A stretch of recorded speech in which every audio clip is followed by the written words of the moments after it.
Welcome to the world of science fiction stories, and don't forget to like, share, and subscribe my channel. Enjoy the listening. Alien professor assigns a shelter building challenge. Human builds self-heating cabin from alien junk. The clouds over Glacia 7 swirled like ancient ghosts, thick with frost and thunderous silence. From the orbiting dome of the Intergalactic Survival Academy, the icy planet looked serene, smooth as a pearl, motionless, beautiful, and utterly lethal. Its surface temperature dipped far below what most life forms could endure without advanced protection, and for that reason alone it had been chosen as the final testing ground. Inside the Academy's cold metallic hall, cadets from 16 star systems stood at attention beneath the jagged glass ceiling.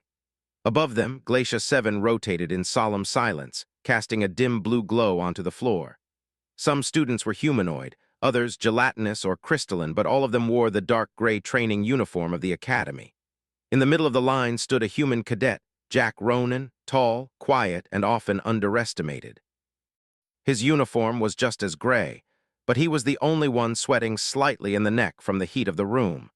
Earthborn bodies still hadn't fully adjusted to the Academy's regulated humidity. Professor Thorne emerged from the side chamber, his tall, translucent body rippling with soft waves of lavender light as he walked. He was an amphibious being from Calor Prime, with 4 long limbs and 2 sets of pupilless eyes that moved independently. His voice was melodic yet commanding, a sound that echoed more in the brain than in the ears. "Cadets," he began, "today you will complete the final component of your field survival training. You have studied the principles of shelter construction in a variety of hostile environments. Now you will demonstrate what you've learned in the most unforgiving conditions our galaxy has to offer." There was a pause, as if he enjoyed the building tension. "You will be dropped individually on Glacia 7. Each of you will be assigned a different drop zone within 1 square kilometer of the abandoned Terran survey crash site. You will construct a shelter using only what the environment provides, no external tech, no digital fabrication. Your bodysuits will provide only minimal protection until nightfall. If you fail to complete your shelter in time, the planet will kill you. Any use of emergency beacons will result in a point deduction. This is not just about survival, it is about ingenuity." He stopped walking and looked directly at Jack with all 4 eyes for a moment. Jack didn't flinch, but he could feel the scrutiny. Thorne always had a way of making him feel like an exhibit in a zoo, something fascinating and yet fragile. "You have 10 standard hours. Your suits will track vitals and cognitive response. If you complete the night alive and functional, you pass. If you thrive, you may earn honors. If you fail, well, no one fails twice." The students were dismissed with a sharp nod. One by one, they filed out of the hall and toward the transport bays. Jack followed silently, his pack slung over his shoulder, feeling the weight of the moment settle onto his shoulders like snowfall. He knew the test wouldn't be easy. Glacia 7 was no ordinary ice world, with wind gusts that could shear metal, snowfall like powdered glass, and surface temperatures that dropped to minus 120 degrees C by midnight. This planet didn't forgive poor planning. As the transport shuttle hummed to life and began its descent, Jack looked out the small viewport. The clouds were so thick that they seemed to peel back like curtains as the shuttle pierced them. He could see flashes of the terrain, sharp ridges of ice, snow-drifted plateaus, the twisted metal bones of what used to be a Terran exploration pod from a forgotten age. "Prepare for drop," came the automated voice. He stood, clipped his helmet in place, and stepped into the drop capsule. The door sealed, enclosing him in darkness. Then, without warning, gravity vanished, then slammed back as the pod launched. He felt the harsh descent in his chest, the vibration in his bones, then impact. The pod hissed open, and the cold hit him like a wall. Jack stumbled out, bracing against the shrieking wind, his boots crunching on crystallized snow. The terrain was white and endless, broken only by jagged shadows and the skeletons of crashed ships buried half in the ice. His assigned location was the northeastern edge of the crash site. Other cadets would land in different directions, each isolated by protocol. Jack immediately took stock of his surroundings. His breath fogged his visor, and he adjusted the filter to compensate. The suit's AI spoke in his ear. "Warning, ambient temperature 104 degrees C. Recommend shelter construction within 3 hours." Jack nodded to himself. He tapped the small screen on his wrist, marking the time, 9 hours and 52 minutes to sunset. He scanned the area, noting the positions of wind currents, the snow's depth, and the potential for avalanche. No caves, no overhangs, no ready-made shelters. That meant it was going to be a long day. Far in the distance, a crumpled metallic shape caught his eye. Jack trudged forward, each step an effort, and arrived at the remains of a survey drone, one of the old Terran models from nearly a century ago. Its panels were bent and blackened, half-eaten by rust and snow, but he could see that some of the components were still intact. His mouth tightened into a line. Most cadets would ignore this. It wasn't technically part of the environment, but according to the challenge, anything within the natural crash zone was fair game.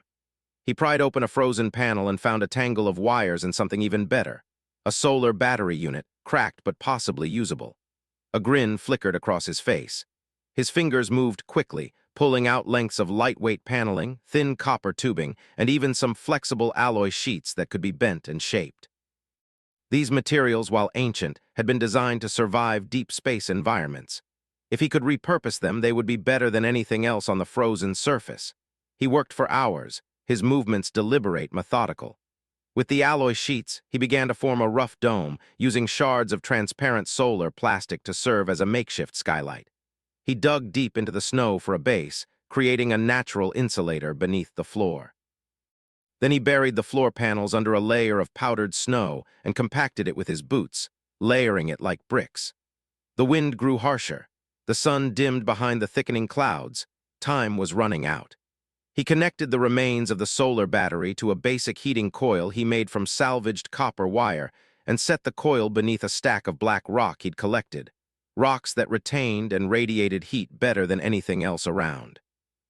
The idea was simple: store the sun's heat during the day, release it through the night. He used strips of fabric from his emergency kit to seal the edges of the structure, preventing cold air from slipping through the seams. As the temperature plummeted further, Jack crouched inside the dome, now fully enclosed, and checked the battery. It hummed weakly, but it worked. He adjusted the coil settings and waited. Slowly, the interior temperature began to rise.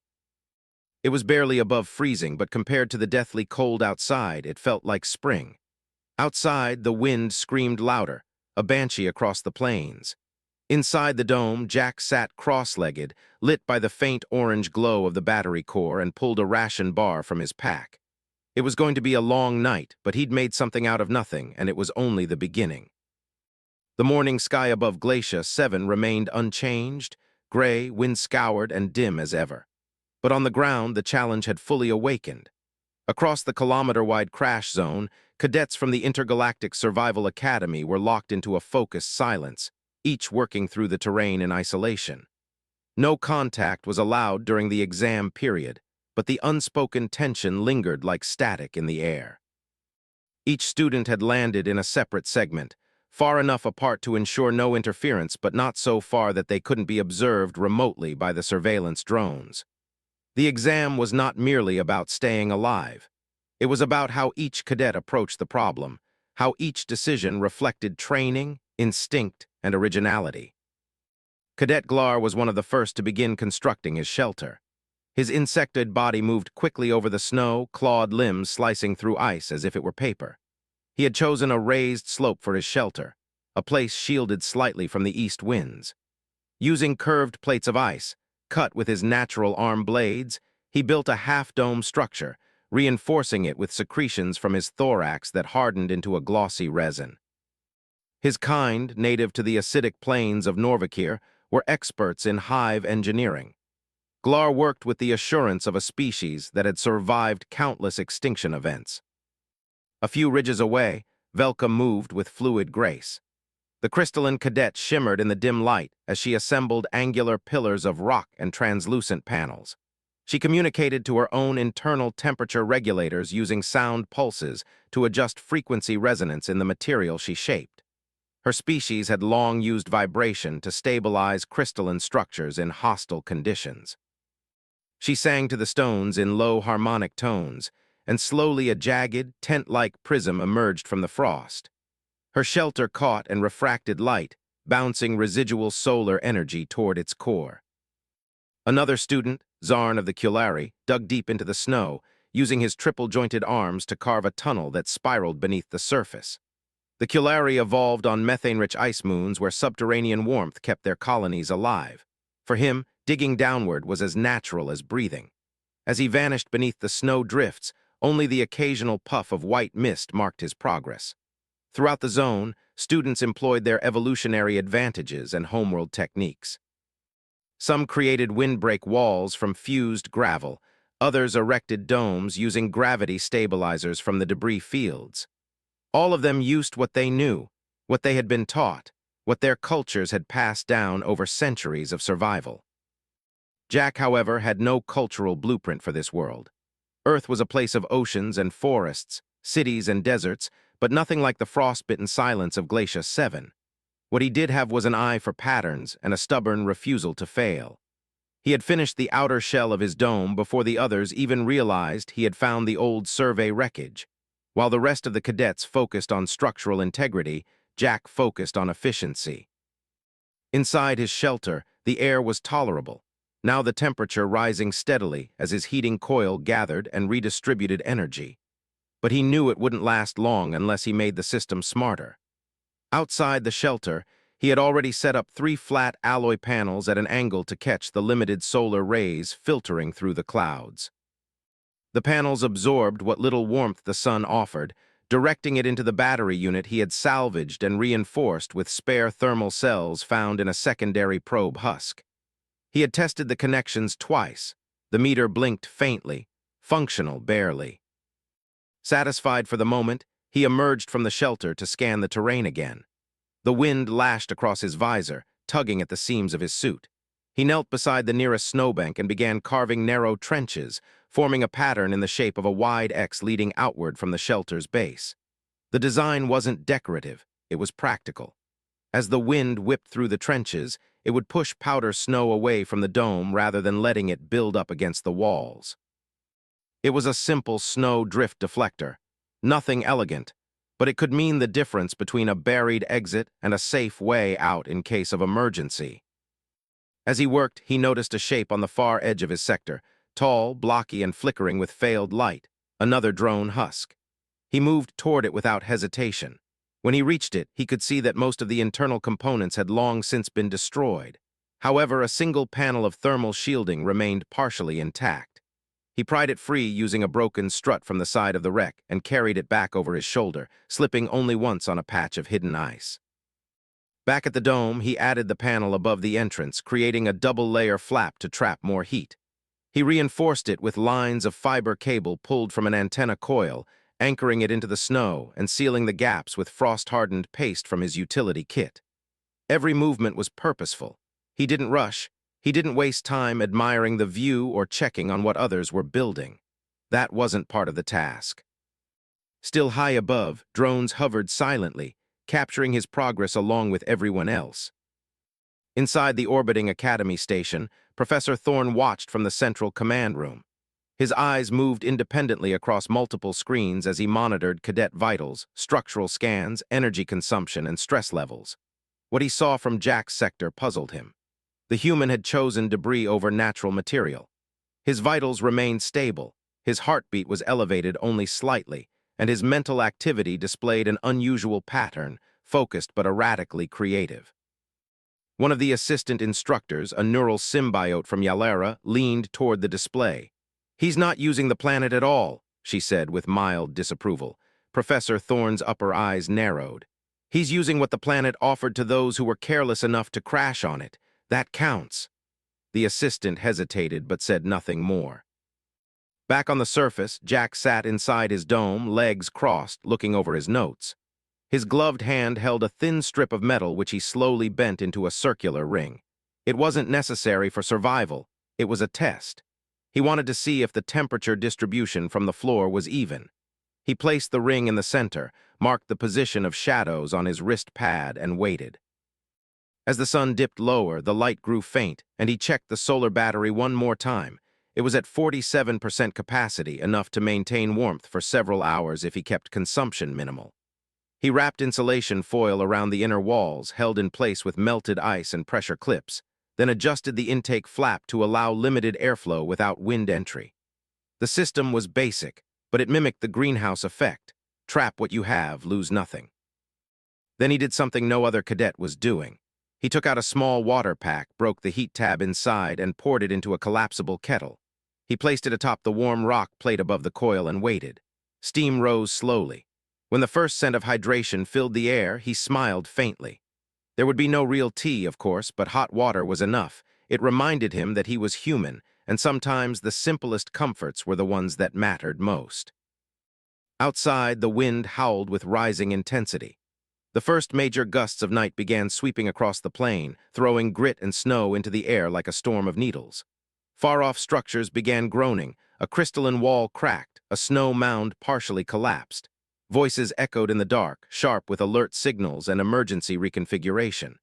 Inside his dome, Jack reached into his pack, pulled out a ration tablet, and bit into it without ceremony. He wasn't hungry, but he needed energy. He adjusted the interior light to a low amber, checked the seal around the entry flap again, and finally let himself lean back. The test wasn't over. Night hadn't yet reached its coldest point, but he had done what needed to be done. Now it would be a matter of endurance and whether the others had built something that would hold up when the storm hit its peak. He had a feeling many wouldn't. The dim amber glow inside the shelter pulsed softly, casting elongated shadows against the metallic curves of the interior. Jack lay back with his head resting on the bundled fabric of his spare thermal layer, one hand under his head and the other loosely gripping a heat tab that he rolled between his fingers. The storm outside had intensified. Wind slapped against the dome like waves against a ship's hull, each gust followed by a whispering tremble through the frame. Jack listened, analyzing the pattern of sound, the consistency of pressure, the frequency of impacts. Everything told him the storm had reached its midpoint. It would get worse before it passed. He sat up slowly and adjusted the intake flap just slightly. Too little oxygen, and he risked cognitive fatigue. Too much, and he would invite the freezing air to undo all his work. He narrowed the opening by a few millimeters, then taped the edge with a strip of salvage cloth soaked in a gel-like sealing compound. He pressed along the seam with his knuckles, ensuring a tight bond, then sat back again. His breath escaped in small clouds before fatting into the warmth now held within the dome. On his left, the kettle still radiated gentle heat. He poured the remaining hot water into his cup, savoring the steam on his face.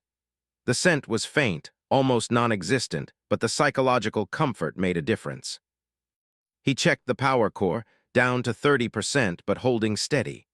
The heating coil flickered weakly, still glowing beneath the stacked rocks. He opened his utility pad and brought up the shelter's internal diagnostics. He hadn't been required to monitor or measure performance, but Jack always preferred to quantify results. Temperature was holding at 8 degrees C. Wind pressure against the eastern wall had increased by 19% since the last scan. Humidity was steady. Oxygen was just slightly below optimal. He noted each reading with the same care as if the data would be presented before a military tribunal. Then he turned off the diagnostics. The numbers wouldn't matter now. What mattered was the shelter doing its job for the next few hours. He had time, and he needed to think. He reached behind him and retrieved the circular metal ring he had placed on the floor earlier. It had shifted slightly, barely, but it had. That confirmed the uneven distribution of floor temperature. Heat was escaping faster toward the rear side, possibly due to a micro-fracture in the alloy panel beneath. He would need to patch that, but not tonight. It was minor. For now, it could wait. His thoughts drifted consciously, but not aimlessly. He considered the others scattered across the wasteland beyond his dome. He imagined Glar crouched in a mound of his own resin, wings folded to trap body heat and antennae twitching for vibrations. He imagined Velka, her crystalline lattice structure perhaps humming low-frequency vibrations, sustaining herself by kinetic resonance. He had no illusions that he was the strongest, the fastest, or even the most intelligent in the academy. But he did know this. No one else here had been forced to survive using scraps. No one else had learned to build something functional out of leftovers and ruins. Earth had taught him that long before the academy had. A sudden metallic thud interrupted his thoughts. It came from outside, followed by a faint grinding sound. Jack froze, listening carefully. Another thump, not the wind, not icefall, something heavier. He crawled to the door flap and shut off the interior light. Silence followed, then another muffled impact, closer this time. He opened the flap slowly, peering out. In the distance, he could make out a dark, shifting shape moving low to the ground. At first, he thought it might be a large piece of debris blown loose, tumbling across the snow, but as his eyes adjusted, he saw that it was a cadet, someone crawling on hands and knees, struggling against the wind. The movement was erratic, disoriented. Whoever it was had lost control of body temperature or perhaps oxygen flow. The storm was throwing the figure sideways with each step. Jack knew what he was seeing. A shelter must have failed. Someone had abandoned their structure and tried to reach another location. That was forbidden unless ordered via emergency protocol, but sometimes desperation made rules irrelevant. He didn't hesitate. He pulled on his helmet, sealed the visor, activated the secondary heating layer in his suit, and keyed the emergency override code into the pad embedded near the entry. The door hissed open. Wind howled inside, instantly dropping the interior temperature by several degrees. He moved fast, stepping into the storm, snow clawing at his suit and dragging at his boots. Visibility dropped to 10 meters almost immediately, and he had to rely on the flicker of movement ahead to guide him.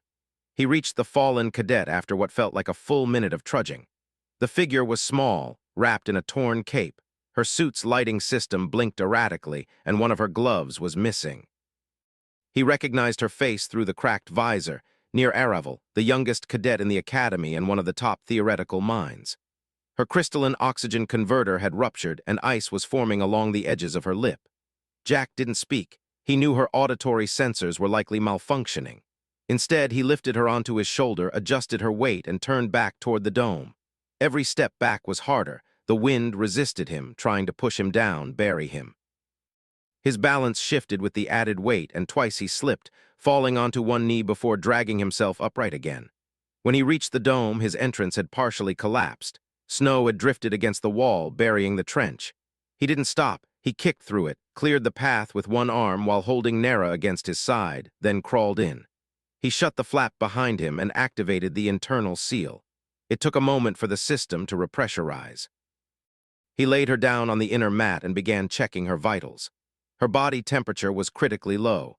He removed her cracked helmet, secured a thermal wrap around her torso, and activated one of his last 2 emergency heat tabs. He placed it directly against her spine. Slowly, her shivering began. She blinked, disoriented. Her lips moved, but no sound came out. He nodded at her and gently pressed her shoulder. "You're all right," he said quietly. "You made it." She didn't answer. Her eyes closed again, but her breathing stabilized.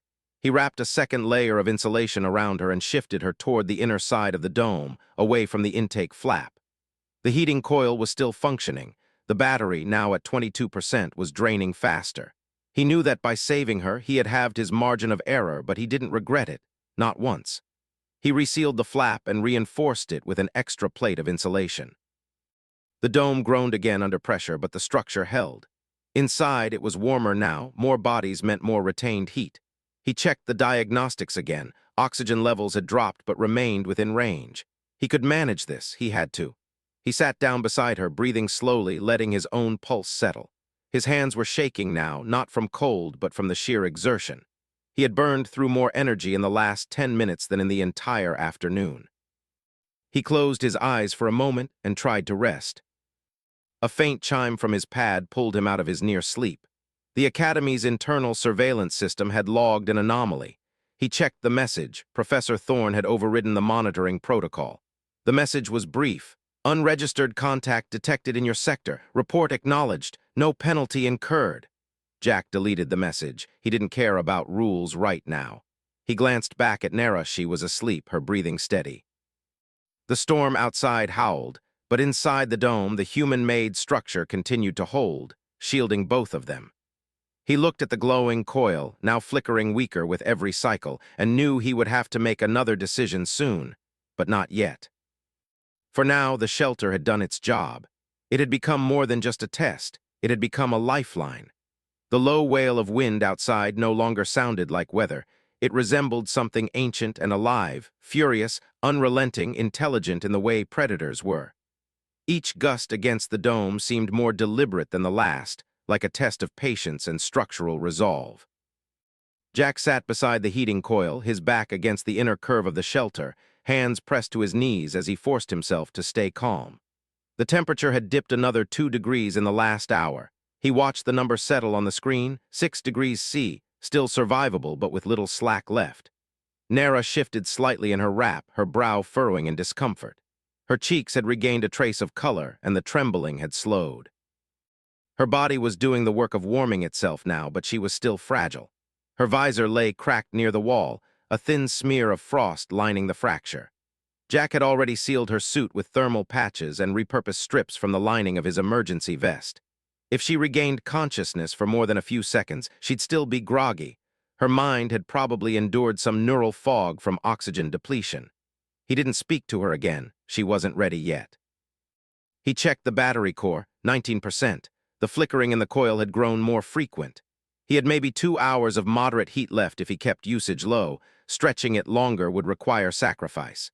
He stared at the screen for a long time before closing the panel. Numbers had brought him this far, but instinct would have to take over now. He reached behind the heat plate and slowly twisted the coil's regulator down by 30%. The effect was immediate. The dome dimmed slightly, and heat output lowered to a level that made the air noticeably cooler but not unbearable. He zipped his collar to his chin and rubbed his gloved hands together. He would conserve what he could for her sake. The wind hit again harder, this time a solid strike like a palm slapping metal. The dome shuddered.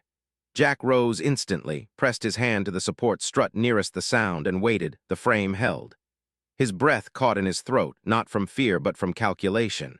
If the wind had shifted direction, it would place more pressure on the eastern side, where the entrance was reinforced only with a salvaged thermal plate.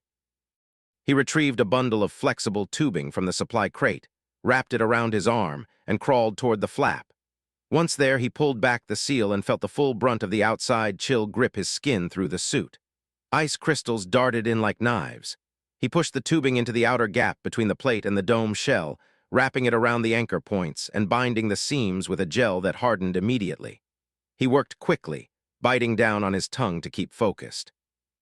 When finished, he resealed the flap and knelt by the entrance, monitoring the vibration.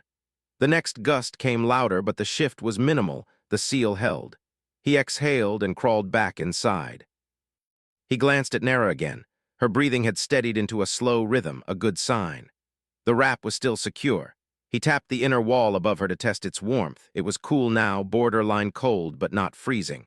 He leaned his head against the alloy and closed his eyes for 10 seconds, no more. When he opened them, he reached into his satchel and pulled out the last ration packet. He broke it open, tore off a strip of protein, and chewed it slowly. He would have to ration the rest for both of them if the storm continued longer than expected. In the distance, an unfamiliar sound cut through the wind, a rising hum, mechanical and hollow. Jack stiffened. It was no natural noise. He crawled back to the entrance, peeled a small viewport open in the upper flap, and peered out. Far beyond the dome, across a slope of snow and ice, he spotted a vertical streak of pulsing orange light, a distress beacon.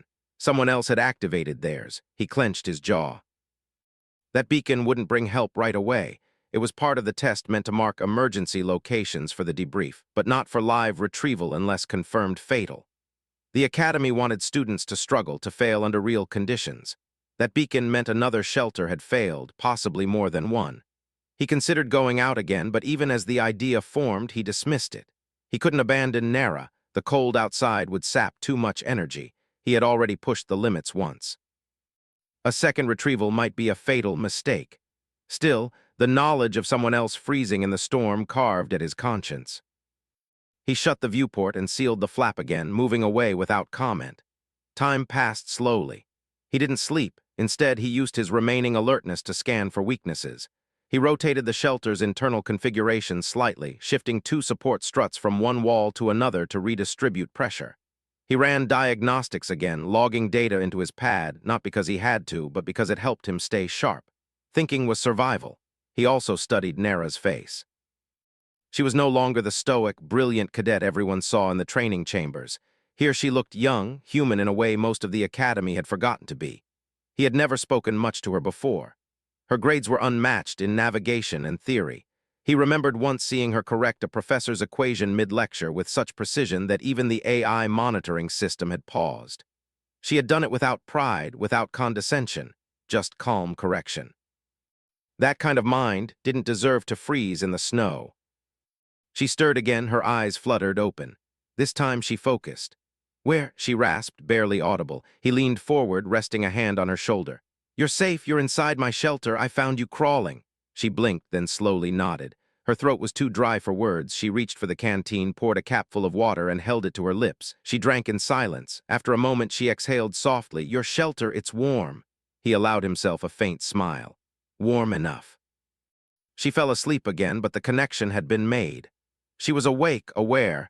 That meant she would live. He exhaled through his nose, releasing tension he hadn't realized he'd been holding for hours. Outside, the wind began to lessen, not by much, but enough that the walls didn't quake as violently. He checked the time. 2 hours until sunrise. The worst of the night was ending. He moved to the center of the dome, adjusted the heating coil slightly upward, and watched the glow intensify. The battery would barely last, 15% remained, but he'd timed it well. The storm was retreating. Soon, the first rays of Glacia's distant sun would creep over the horizon. With the end of darkness would come the recall signal from the Academy. Extraction would follow. But he wasn't thinking about the end. He was thinking about what had happened in the quiet between gusts, the moment he had made a choice not required by any test. A choice to share his shelter, his heat, his energy, and his safety with another student. He hadn't done it for reward or recognition. He had done it because the dome he built wasn't just a shelter. It was a second chance, not just for her, but for him too.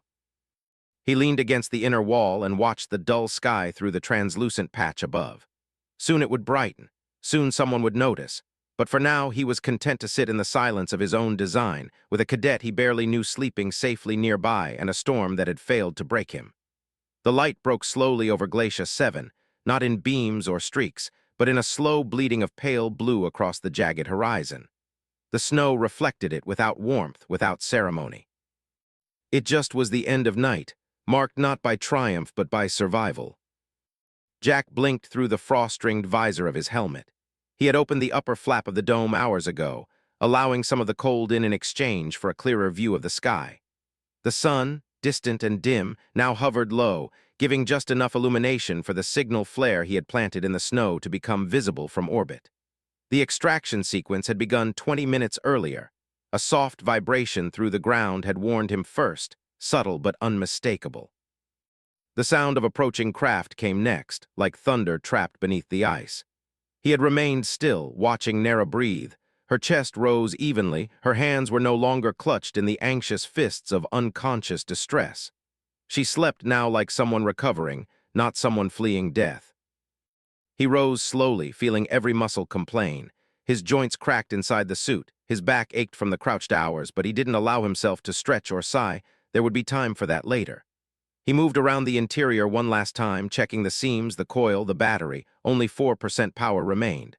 The heater had lasted longer than he expected, but not by much. It was nearly spent. Still, the dome stood scarred, patched, and frostbitten, but standing. He crouched beside Nera and gently touched her arm. Her eyes fluttered open, and this time when she looked at him, recognition was immediate. "We made it," she asked, her voice soft but steady. He nodded. "Extraction will be here in 5 minutes." She looked around, taking in the dome fully for the first time. Her gaze passed over the heating coil, the reinforced walls, the patched seams, and the makeshift insulation. She blinked at it all, then at him. "You built this out of trash." He didn't smile, but his eyes showed the trace of amusement. "Recycled materials," he corrected. She shook her head faintly. "You built it for yourself, but you shared it. Why?" He hesitated, then shrugged. "Because you would have died." That didn't answer the question, and he didn't respond right away. The wind outside had softened into a dull whisper, and the silence inside felt strangely intimate now that survival was no longer the only focus. He looked at her directly. "Because if I had left you out there, I would have carried it longer than the exhaustion." She held his gaze, then nodded once. "Thank you," she said quietly. Before he could answer, the ground beneath them trembled more forcefully. A series of sharp, metallic impacts echoed from outside. The retrieval transport had landed. He stood, reached down, and helped her to her feet. She swayed, and he steadied her. "Lean on me until we're aboard," he said. She nodded. Together, they pushed open the flap. The sunlight struck her first, and she winced behind the glare of her helmet, cracked lens. He stepped in front of her to block the worst of it and led her out. The retrieval team didn't speak.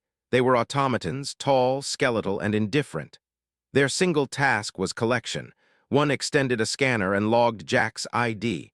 Another, nearer, placed her gently onto a mobile med sled. A third drone began scanning the dome behind them.